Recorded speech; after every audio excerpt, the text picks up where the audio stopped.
Assalamualaikum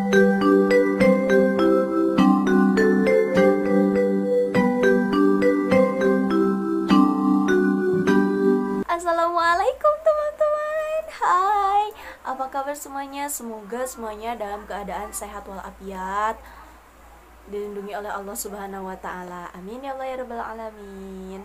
Oh ya, perkenalkan kami dari mahasiswa STI Dr. Kahijit Mutakin. Di sini kami mendapatkan tugas untuk memaparkan materi yang berjudul akreditasi pendidikan anak usia dini.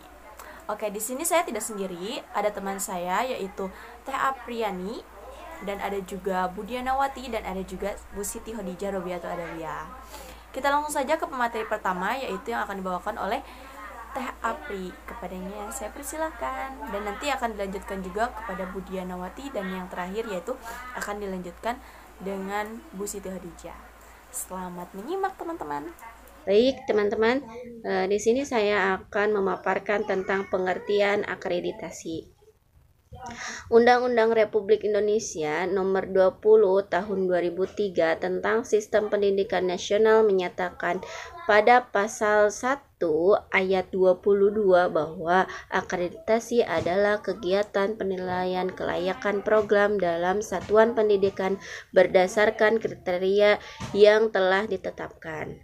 Pasal 60 ayat 1 menyebutkan bahwa akreditasi tersebut dilakukan untuk program dan satuan pendidikan pada jalur pendidikan formal dan non-formal pada setiap jenjang dan jenis pendidikan. Pada pasal 60 ayat 2 juga menyebutkan bahwa akreditasi dilakukan oleh pemerintah atau lembaga mandiri yang berwenang sebagai bentuk akuntabilitas publik. Nah, ketentuan mengenai akreditasi sebagaimana dimaksud pada ayat 1, 2, 3 diatur lebih lanjut menurut pasal 60 ayat 4 oleh peraturan pemerintah. Terkait dengan sertifikat kompetensi seperti halnya di dalam pelatihan atau kursus diberikan oleh lembaga pelatihan kepada peserta didik dan warga masyarakat sebagai pengakuan terhadap kompetensi yang melakukan pekerjaan tertentu setelah lulus uji kompetensi yang diselenggarakan oleh satuan pendidikan yang terakreditasi oleh lembaga sertifikasi. Hal tersebut berarti bahwa suatu pendidikan yang tidak terakreditasi tidak dapat mengeluarkan sertifikat kompetensi bagi peserta didiknya. Peraturan Pemerintah Republik Indonesia Nomor 13 Tahun 2015 yang merupakan perubahan kedua dari Peraturan Pemerintah Republik Indonesia Nomor 19 Tahun 2005 tentang Standar Nasional Pendidikan atau SNP yang mengatur lebih lanjut akreditasi merupakan salah satu alat untuk penjaminan dan pengendalian mutu pendidikan sesuai dengan SNP. Peraturan pemerintah di atas pada pasal 86 ayat 3 menyatakan bahwa akreditasi dilakukan sebagai bentuk akuntabilitas publik, dilakukan secara objektif, adil, transparan, dan komprehensif dengan menggunakan instrumen dan kriteria yang mengacu kepada SNP. Dengan demikian, akreditasi PAUD dan PNF adalah suatu kegiatan penilaian kelayakan satuan pendidikan PAUD dan PNF berdasarkan kriteria yang telah ditetapkan untuk memberikan penjaminan mutu pendidikan. Dalam operasionalnya, akreditasi PAUD dan PNF menggunakan instrumen penilaian yang rancang berdasar kriteria yang bersifat terbuka. Kriteria tersebut dikembangkan dari 8 SNP. Hasil akreditasi sendiri merupakan bentuk akuntabilitas publik yang harus dilakukan secara objektif, adil, transparan, dan komprehensif. Itulah pemaparan tentang pengertian akreditasi. Dasar akreditasi. Pelaksanaan akreditasi yang dilakukan oleh pemerintah atau lembaga evaluasi mandiri yang berwenang dibiayai oleh pemerintah. Hal ini penting untuk memenuhi sifat akuntabilitas publik, objektif, adil, transparan, dan komprehensif atas pelaksanaan akreditasi tersebut. Hal tersebut juga merupakan tanggung jawab pemerintah dalam memberikan jaminan pelayanan pendidikan yang bermutu. Penilaian kelayakan tersebut dapat dipertanggungjawabkan dan menggambarkan ketepatan pengukuran dan evaluasi yang komprehensif sesuai dengan tujuan, proses, keluaran akreditasi satuan PAUD dan PNF. Akreditasi PAUD dan PNF merupakan keharusan untuk semua satuan pendidikan PAUD dan PNF. Mereka wajib mengajukan permohonan bila telah siap. Satuan pendidikan melakukan evaluasi diri dengan menggunakan petunjuk teknis yang resmi dikeluarkan oleh BAN PAUD dan PNF. Satuan pendidikan PAUD dan PNF wajib memberikan jawaban yang jujur dan dokumen yang benar agar pembiayaan akreditasi oleh negara ini dapat berjalan efektif dan efisien. Satuan pendidikan PAUD dan PNF harus mempersiapkan diri untuk mengikuti proses akreditasi. Hal tersebut harus dirancang sebagai usaha untuk memperbaiki mutu dan mengembangkan satuan pendidikan secara berkelanjutan. Proses dan hasil akreditasi bersifat terbuka untuk diketahui oleh publik, masyarakat umum. Dengan demikian, masyarakat dapat melakukan pertimbangan dalam memilih satuan pendidikan yang berdasarkan mutu yang diinginkan. Hal ini juga diharapkan dapat mendorong satuan pendidikan PAUD dan PNF untuk selalu mengembangkan budaya mutu dalam pengelolaan atau penyelenggaraan pendidikan. Dengan demikian, maka satuan pendidikan PAUD atau PNF, satuan pendidikan PAUD dan PNF akan selalu siap memberikan layanan terbaik di samping siap untuk menerima program-program terkait dan peningkatan mutu lainnya. Nah, secara rinci, ke-8 standar nasional tersebut menurut PP nomor 32/2013 yang merupakan perubahan pertama dari PP nomor 19/2005 tentang standar nasional pendidikan adalah sebagai berikut. Nah, mungkin teman-teman sudah tahu ya 8 standar akreditasi. Terutama kemarin-kemarin sekolahnya yang sudah terakreditasi nih. Nah, standar yang pertama itu ada standar kompetensi kelulusan. Standar yang kedua ada standar isi. Standar yang ketiga ada standar proses. Standar keempat standar pendidik dan tenaga kependidikan. Yang kelima ada standar sarana dan prasarana. Yang keenam ada standar pengelolaan. Yang ketujuh ada standar pembiayaan. Yang kedelapan ada standar penilaian. Dari 8 standar itu memiliki anak buah ataupun butir-butir yang harus dipenuhi dalam pengisian EDS pada aplikasi Sispena. Mungkin yang sudah tahu di tahun 2019 yang sudah terakreditasi sering mengisi Sispena.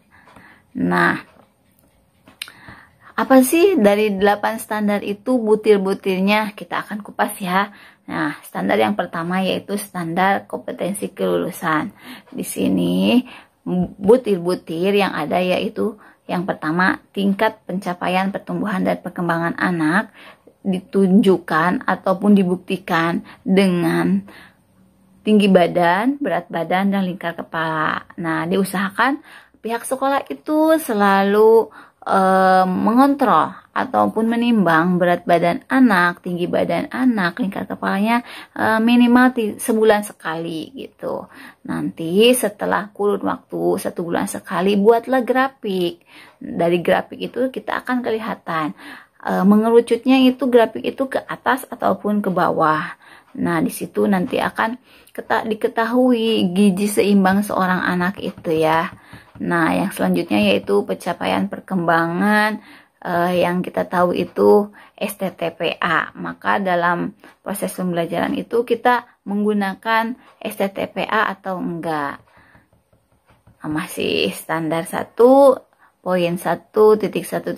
yaitu pencapaian perkembangan didokumentasikan dengan KMS ataupun deteksi dini tumbuh kembang anak ataupun KPSP kuesioner praskreening perkembangan dalam buku SDIDTK. Nah, seperti itu ya standar 1. Nah, di sini juga ada standar 2 yaitu standar isi. Standar isi ini anak buahnya ataupun butir-butirnya itu adalah kurikulum. Dimana teman-teman pasti sudah tahu kurikulum ya. Di dalam kurikulum itu ada visi, misi, tujuan, muatan pembelajaran, pengaturan lama belajar, kalender pendidikan, program semester, program RPPM, RPPH. Nah, di situ bukti pembelajaran sekolah itu sudah tertuang di dalam kurikulum. Bagus dan tidaknya sekolah itu bagaimana dia memanage kurikulum tersebut. Nah, selanjutnya yaitu acuan kurikulum. 2.1.2 itu adalah acuan kurikulum. Nah, acuan kurikulum di sini teman-teman memakai acuan kurikulum nasional kah atau internasional kah? Boleh kita mengacu ke internasional, tetapi kita harus melestarikan dulu terlebih dahulu yaitu kurikulum nasional. Boleh juga kita melestarikan kurikulum lokal yang ada di wilayah atau di kabupaten kita sendiri, karena pemerintahan itu memberikan mandat otonomi daerah untuk kebijakan masing-masing kabupaten atau wilayah. Otomatis di sektor pendidikan pun Purwakarta misalnya memiliki kurikulum lokal tersendiri. Nah, dalam pembuatan kurikulum ini yaitu 2.1.3 harus didokumentasikan, dimana kala kita melakukan perombakan kurikulum dalam setiap tahun ajaran yang baru itu, kita harus membuat notula rapat, daftar hadir rapat, berita acara, dan penetapan kurikulum yang digunakan atau kurikulum tersebut disahkan. Selanjutnya yaitu 2.2 yaitu tentang kompetensi perilaku keselamatan diri anak. Jadi di sekolah itu kita harus memiliki panduan untuk perlindungan terhadap anak. Ada buku panduan perlindungan terhadap kekerasan fisik, kejahatan seksual, kekerasan fisik, dan terhadap diskriminasi. Nah, selanjutnya yaitu standar proses. Di dalam standar proses itu ada penuangan dari standar isi. Nah, di standar proses ini ada yang namanya prosem atau program semester. Mungkin teman-teman pasti sudah jago-jago semuanya deh. Nah, di dalam prosem itu ada bagan ataupun bagian dari itu yaitu daftar tema, subtema dalam setiap tema, alokasi waktu, kompetensi dasar dalam setiap tema. Nah, selanjutnya itu ada RPPM. Nah, di dalam RPPM pasti ada identitas program layanan, misalnya nama satuan PAUD-nya, bulan, minggu, tema, subtema, kelompok, aset perkembangan, materi pembelajaran, rencana kegiatan. Selanjutnya ada lagi nih RPPH paling akhir. Nah, RPPH ini lebih banyak anak buahnya. Ada identitas program, satuan, terus tema dan subtema lebih spesifik lagi. Sehingga di dalam ini ada kegiatan pembukaan, inti, penutup, penilaiannya, terus media apa saja yang dipakai. Terus untuk selanjutnya yaitu 3.1.4 itu program holistik integratif. Nah, di sekolah itu kita harus memiliki program holistik integratif. Misalnya seperti apa sih? Kita melaksanakan layanan kesehatan. Misalnya kita mengundang ahli kesehatan dari puskesmas. Kita mau melakukan kerjasama atau MOU untuk melakukan pemeriksaan gizi ataupun gigi kepada anak minimal ya 3 bulan sekali. Terus harus ada perawatan, pengasuhan, perlindungan terhadap anak. Selanjutnya yaitu keterlibatan orang tua. Di standar 3 itu kita harus melibatkan orang tua. Bagaimana caranya? Kita buat tim komite sekolah. Tim komite sekolah itu nanti akan mengkoordinir masukan-masukan yang ada dari orang tua lain. Jadi masukan-masukan itu tidak langsung terhadap kita ataupun kepala sekolah. Maka yang menampung itu adalah ketua komite itu. Nanti kita gunakan buku penghubung, di mana buku penghubung itu digunakan untuk proses pembelajaran. Misalnya untuk hari besok kita akan belajar apa nih, sampaikan ke buku penghubung supaya orang tua tahu apa-apa yang akan dilaksanakan dalam pembelajaran kita, ataupun mau mengadakan rapat. Nah, dikasih tahu di buku penghubung. Ataupun ada libur mendadak, maka kita kasih tahu di buku penghubung. Selain dari via WhatsApp, jadi harus ada tertulis seperti itu ya. Nah, selanjutnya yaitu pengawasan pembelajaran. 3.3 yaitu pengawasan pembelajaran. Nah, pengawasan pembelajaran ini adalah dinamakan supervisi pembelajaran, di mana supervisi pembelajaran ini dilaksanakan oleh kepala sekolah terhadap guru. Nah, apa saja sih yang harus dilakukan dalam supervisi? Tentunya kita harus menjadwalkan terlebih dahulu. Kurun waktu 1 semester itu 2 kali.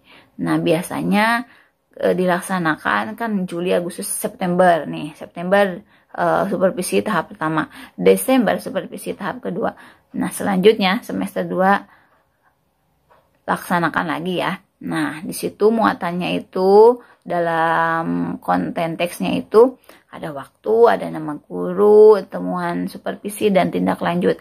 Apabila ada guru yang tidak mampu melaksanakan pembelajaran, maka kita harus mengadakan tindak lanjut. Tindak lanjutnya itu yaitu seperti apa? Menyarankan guru itu untuk mengikuti pelatihan-pelatihan tentang proses pembelajaran PAUD. Nah, standar 4 yaitu standar pendidik dan tenaga kependidikan, di mana cara untuk ataupun penunjang proses pembelajaran yang maksimal itu yaitu tergantung pada guru. Guru seperti apa sih? Nah, kita harus tahu spesifik atau jenis-jenis dalam PAUD itu. Ada apabila jenjang guru itu lulusannya dari SMA itu sebagai pengasuh. Nah, kalau dari kualifikasi S1 sebagai guru, tetapi dari lulusan SMA juga bisa ikut serta. Pemerintah selalu menyediakan pelatihan-pelatihan untuk menunjang kualifikasi penyetaraan bagi guru yang belum mampu kuliah S1, misalnya dengan diklat dasar. Setelah diklat dasar dilanjutkan dengan diklat lanjutan. Setelah diklat lanjutan dilakukan lagi diklat mahir. Maka kesetaranya itu seperti 2 semester pembelajaran dalam kuliah. Nah, yang ikut serta dari diklat dasar, lanjutan, dan menengah. Nah, di sini memang banyak sekali guru PAUD yang masih SMA. Nah, tetapi jangan berkecil hati. Marilah kita kuliah lagi supaya kesetaraan atau kesejahteraan terhadap kita menjadi lebih maju lagi. Karena pemerintah mencanangkan beasiswa ataupun kesejahteraan bagi guru yang mau menyetarakan kualifikasi pendidikannya. Nah, dari sini tenaga pendidik itu seperti guru ya, tenaga kependidikan itu seperti operator, pembuat administrasi, TU, penjaga sekolah, kebersihan, nah seperti itu. Nanti file-file ijazah-ijazahnya itu ataupun sertifikat-sertifikat pelatihannya itu disertakan, nanti dikirim gitu. Nah, selanjutnya yaitu standar 5, standar sarana prasarana. Di sini segala sesuatu penunjang untuk proses pembelajaran pasti ada sarana dan prasarana. Sarana di sini banyak ya. Mungkin teman-teman sudah tahu ada apa ya luar, apa ya dalam. Nah, alat bermain sensorik, bermain peran, bangunan, seni, keaksaraan, perosotan dan lain sebagainya. Nanti selanjutnya yaitu apa ya itu sarana itu dipoto terus dikirimkan. Nah, sarana yang lainnya yaitu yang harus ada adalah toilet, tempat cuci tangan, tempat pembuangan sampah. Nah, di sini toilet itu harus bersih. Tempat cuci tangan minimal ada 2 dalam satu sekolah. Tempat sampah yang tertutup itu yang bagus.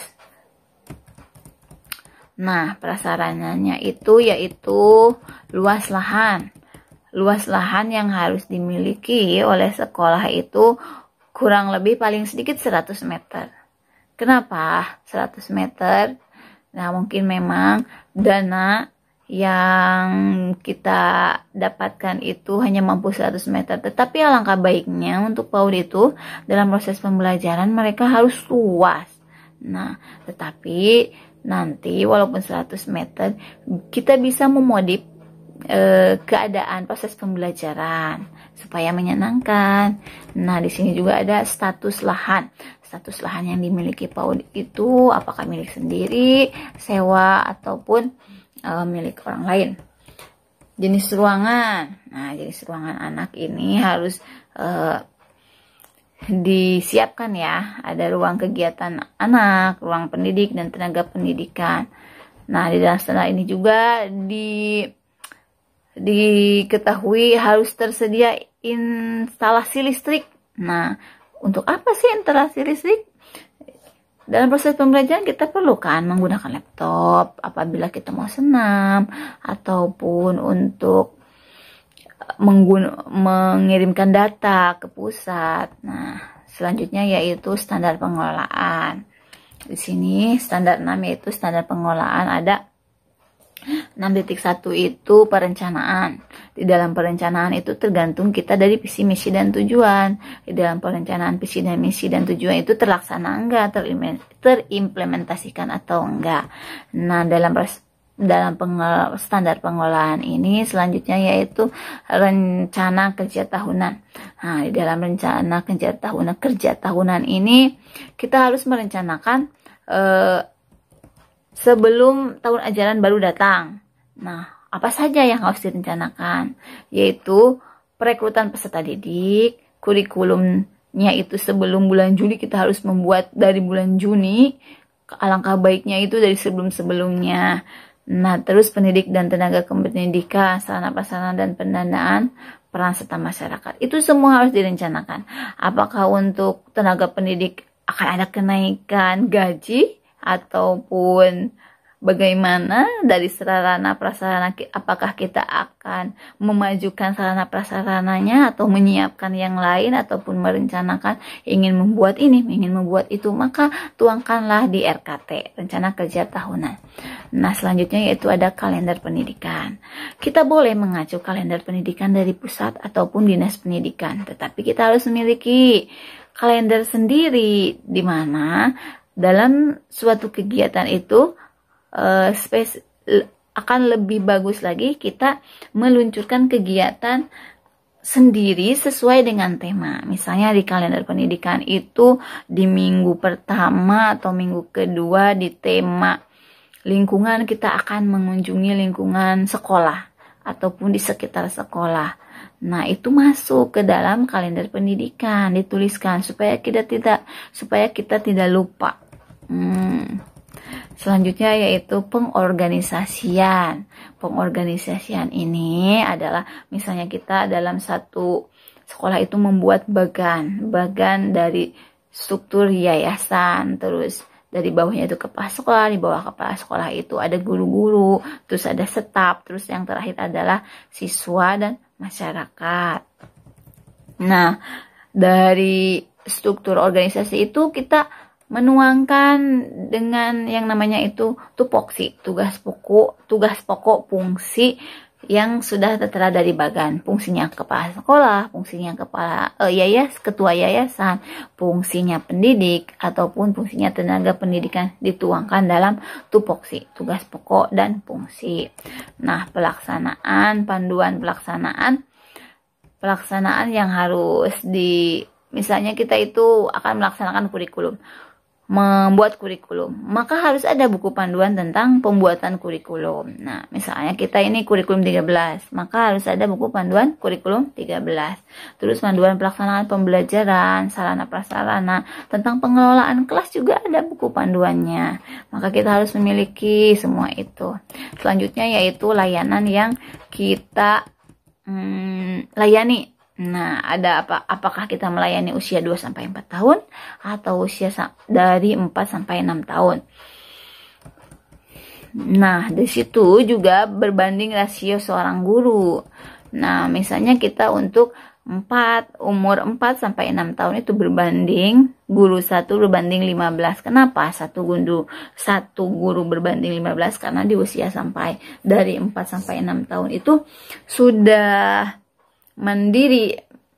Jadi bandingannya itu 15 berbanding 1. Nah, dalam proses pembelajaran juga dispesifikan, dipisahkan antara anak 4 sampai 6 tahun, 2 sampai 4 tahun itu 2 sampai 4 tahun dan 4 sampai 6 tahun itu berbeda ya. 2 sampai 4 tahun 150 menit dan 4 sampai 6 tahun 180 menit.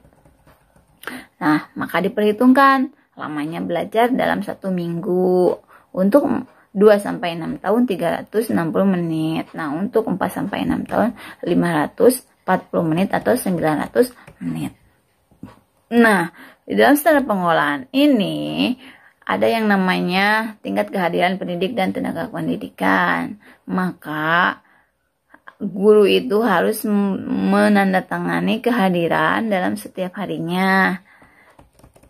Terus ada pengawasan dari satuan pengawas ataupun yayasan terhadap lembaga. Misalnya dalam TK itu yang ada yang namanya pengawas. Dan untuk KBSP STPA itu ada yang nama penilik. Nah, pengawas dan penilik ini akan terjun langsung ke lapangan untuk melihat situasi proses pembelajaran dengan yang namanya supervisi. Melihat apakah dalam proses pembelajaran itu sudah maksimal dan sesuai dengan kurikulum yang ada di lembaga itu. Selanjutnya yaitu ada standar pembiayaan. Nah, standar pembiayaan ini pasti berhubungan dengan keuangan. Nah, yang pertama itu 7.1 perencanaan pembiayaan anggaran penerimaan belanja dan belanja sekolah itu atau disebut dengan RAPBS, rencana anggaran penerimaan dan belanja sekolah. Biasanya kita meliputi biaya investasi, biaya operasional, biaya personal. Biaya investasi itu seperti apa?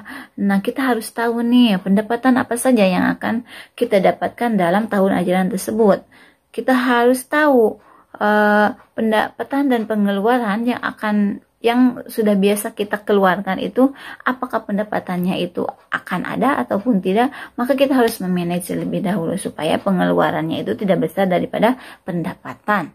Nah, selanjutnya yaitu administrasi keuangan. Dalam proses administrasi keuangan itu harus tertib. Ada yang namanya buku kas, laporan keuangan. Di dalam buku kas itu terbagi dengan beberapa. Ada buku kas umum, ada buku kas pendapatan, ada buku kas pengeluaran. Nah, dari buku kas terpisah ini, pendapatan dan pengeluaran nanti supaya balance dengan buku kas umum. Nah, setelah semuanya tercover dari buku kas umum dan pendapatan pengeluaran itu, maka kita wajib melaporkan kepada pihak kepala sekolah ataupun melaporkan terhadap guru-guru, karena supaya adanya keterbukaan dalam keuangan itu sangat rentan sekali ya. Nah, selanjutnya yaitu standar 8. Standar 8 itu adalah standar penilaian pendidikan atau asesmen. Nah, standar pendidikan di sini adalah memiliki perencanaan, di antaranya itu tujuan, prinsip, prosedur, teknik penilaian, dan waktu pengelolaan data dan laporan. Maka dalam pelaksanaan proses asesmen atau penilaian terhadap anak usia dini adalah ada 3. Ada penilaian checklist, ada penilaian catatan anekdot, ada penilaian hasil karya. Nah, di sini penilaian checklist itu nanti dari RPPH itu kita ambil datanya. Dari mulai KDKI yang kita tuangkan ke dalam RPPH itu ambil kita datanya itu, maka dituangkan ke dalam penilaian checklist. Kalau catatan anekdot itu nanti terserah apakah ada ataupun tidak, walaupun ada maka catat di penilaian anekdot. Nah, penilaian hasil karya itu adalah penilaian hasil kerja anak yang dipoto, nanti dimasukkan ke bagan itu hasil anak atas nama siapa, kita filkan itu semua. Nah, selanjutnya standar 8 yang terakhir yaitu pelaporan. Dalam proses pelaporan, misalnya kita ada tiap semester sekali, tahun sekali yaitu pembagian rapot, dan setiap tahun sekali yaitu pembagian ijazah. Maka saya sarankan dalam proses pelaporan, hasil penilaian anak itu jangan hanya satu semester sekali yang lebih kecilnya. Saya sarankan itu setiap 1 bulan sekali. Atau kalau bisa setiap 1 tema habis, laporkan ke orang tua. Nah, supaya orang tua tahu hasil ataupun pemahaman anak dalam proses pembelajaran itu kita mengetahui ya. Nah, demikianlah dari 8 standar akreditasi yang sudah saya jelaskan. Nah, alhamdulillah semuanya telah terpaparkan oleh para pemateri. Di sini saya akan menyimpulkan dari semua pemateri, apa sih akreditasi itu? Akreditasi itu adalah suatu penilaian bagaimana kualitas suatu lembaga. Lebih simpelnya seperti itu. Dan apa saja sih agar kita bisa memenuhi akreditasi dengan nilai yang memuaskan, yaitu dan memenuhi dengan 8 standar itu yang sudah dijelaskan panjang lebar banget yang sudah dijelaskan oleh Bu Siti Khadijah. Apa saja 8 standarnya? Semoga teman-teman bisa menyimak. Sekian dari pemaparan kelompok kami. Terima kasih atas perhatiannya. Mohon maaf atas ketidaksempurnaan dalam penyajiannya. Akhirul kalam, wabillahi taufiq wal hidayah. Wassalamualaikum warahmatullahi wabarakatuh. Bye bye. Oh ya, yang menyimak harap menekan tombol ini di grup ya, di grup WA. Dadah.